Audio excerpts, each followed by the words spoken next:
All. My name is Ryan Abdelaziz, presenting my final thoughts for the Voice Thread 2.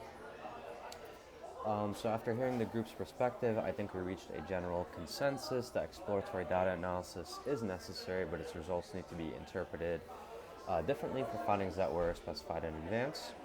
So the group seemed to agree that EDA is valuable because it can reveal unexpected structure, technical problems, subgroup differences, or patterns that would otherwise be missed. The concern was not exploration itself, but what happened afterward.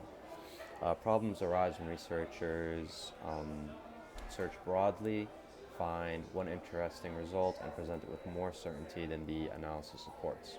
So there was less agreement amongst, I think, me, Lindsay, and Kelly on how tightly EDA should be governed. Some structure is clearly useful, especially for primary hypotheses, planned comparisons, exclusion criteria, and major modeling decisions. At the same time, biotechnology data are often complex enough that researchers need flexibility to respond to missingness, batch effects, or model assumptions will fail.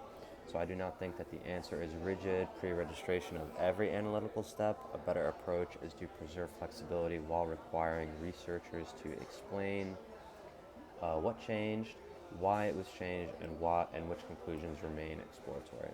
The main principle I would want every new researcher to internalize is that discovering a pattern and confirming the pattern are not the same scientific task.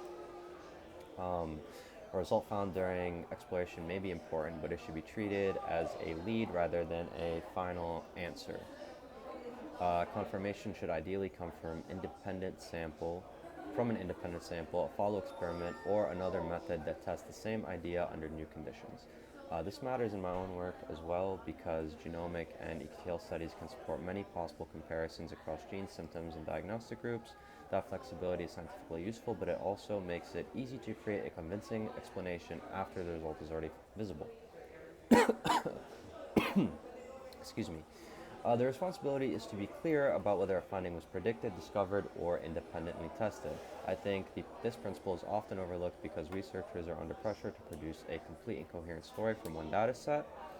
When replication is expensive or additional samples are difficult to obtain, there is a strong temptation to treat that discovery data set as if it also provided confirmation.